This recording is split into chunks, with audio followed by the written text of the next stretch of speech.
All right, sweet. What's up, guys? My name is Tyler Boyer, and welcome to my YouTube channel. Today, we're going to talk a little bit about camera basics.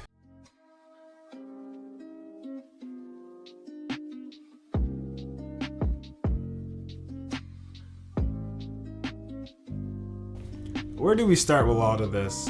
First things first, as I'm sure a lot of you guys know, turn your camera on. And my goal here is to help you guys get out of an automatic setting where the camera is controlling everything for you. So as you can see here, there's the manual mode, which is the M function on your camera. Now different cameras will be located in different areas.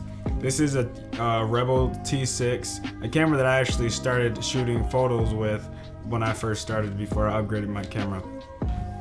Now, as you can see in the back of this display, we have what looks like a mess. If you guys don't know anything about it, it just looks like a lot of stuff.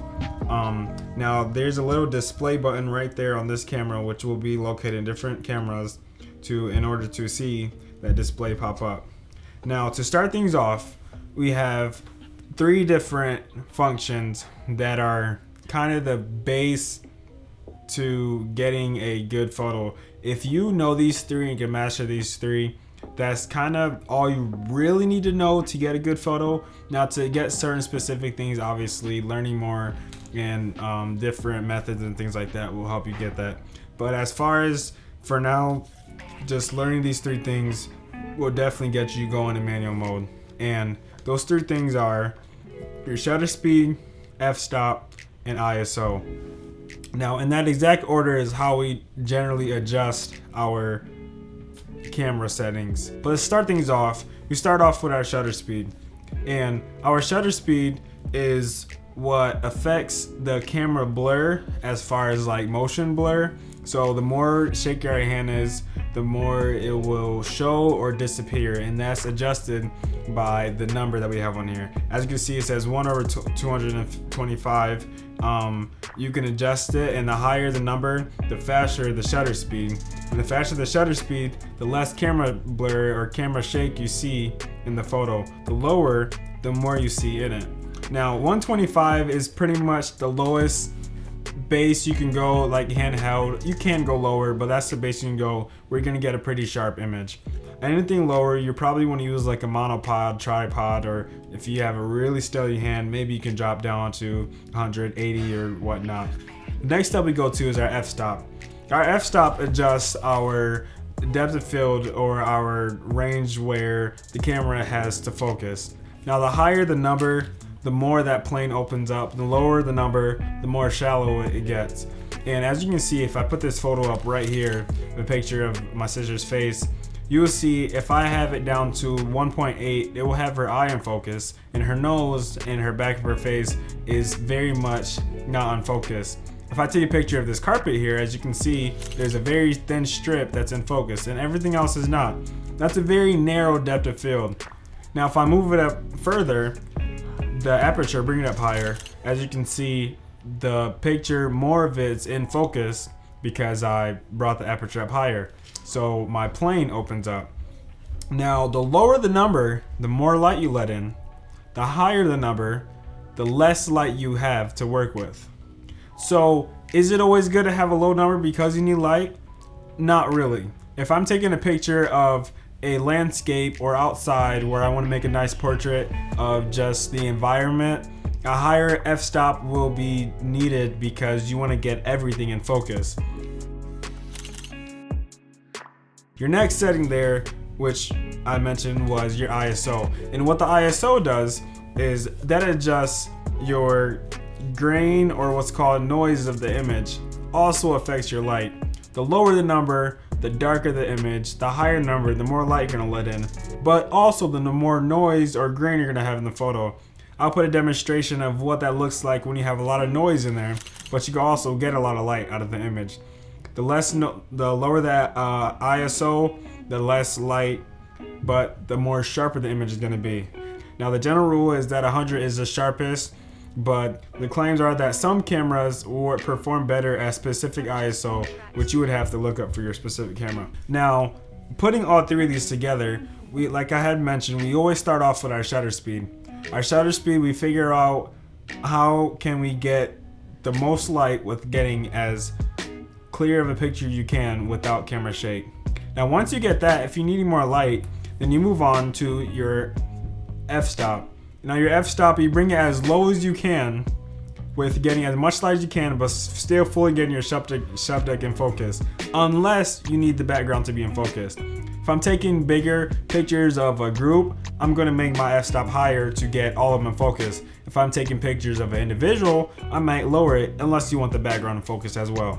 ISO, we're gonna bump it up as low as we can go, giving the most amount of light we can.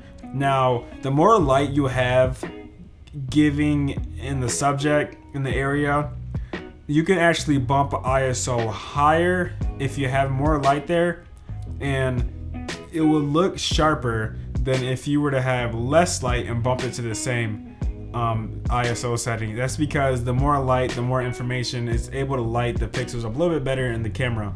So the sensor is able to see that a little bit better and it will look sharper. So the more light you actually have in the physical area will benefit how the camera is picking it up and not having to stretch the light that's already there.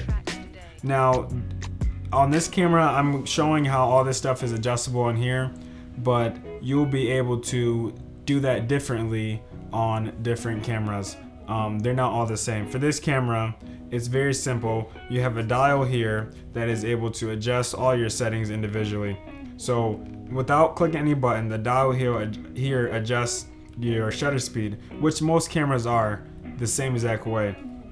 Now moving on, you have a AV, which if you hold that down and moving the dial while holding that down at the same time, as you can see, you can adjust your f-stop or aperture. Now you have an ISO button, which most cameras also have that. Hit your ISO and you can use that dial to adjust, or arrows to adjust your specific ISO you want. Now there's a lot more settings, white balance, and there's a lot of other things like single shot and timer, all that different stuff that we can get into a later video. But these are the three things that are the base to get started in running full manual, and I would encourage you to do that. Try not to use auto, just so you can learn and get that practice and challenge yourself to really go in there and see if you can get the photo that you want using these methods that I just showed you. And trust me, you're gonna like it, because now you're gonna control the camera and you're gonna make the camera give you the photo that you're looking for, and not just pointing it hoping that the camera can do it, just shooting in faith. But till now, this is my little tutorial, I guess you can call it, of just getting started with your camera, getting in that little mode of getting into manual mode and being able to control your camera, challenge yourself to really use it. And once you know that like really good, you can pick up any camera. Navigating it might be different. Canon is pretty consistent with their navigation and menus, which I love. So any professional camera you pick up, navigating it, buttons might be in a different spot, but they generally mean the same thing, and your menu is going to be the same generally across all platforms with Canon. Different companies are different. I'm not sure how it stands with them. So once you get that, you know, like I said, you're ready to go out there, and yeah, I encourage you to go out there and start shooting and have fun with it, and I'll be glad to see what kind of shots you guys got there. Like, comment this, and subscribe. Put a comment in the section down below telling me what you are interested in hearing, what you want to know, what you've always wanted to know or learn about, or certain things you want me to talk about, or maybe things that you want to see. And yeah, also tell me what you think of this new setup here. This is kind of just something for now. I'll be free to keep mixing things up and making it look new and keeping things up to date. So maybe myself, I'm still practicing, you know, I'm growing, but I'm thankful I'm able to put this stuff on YouTube, because it's allowing me to exercise as something that I like to do for fun, and, you know, put it out there. And I'm using this platform to just mess around with my creativity and see what I can come up with. I got a lot of new equipment, and I also want to do some reviews on some of this stuff, show you guys what it is, what it does, the importance of things like that, and we're gonna get into all that stuff. Like I said, we got some good stuff coming forward, but I just want to put this video out to kind of show you guys just a fundamental base where to start, so that way when I start talking later videos about certain things, products, or if I start talking about camera lenses, you guys will be able to follow right along because you'll know what everything means already. You know what settings, you know what I'm talking about. So now that you got like the camera language down, you'll be able to jump right into that. So until then, I'll see you in the next video. Feel free to subscribe, like, comment, and turn your post notifications on. Peace.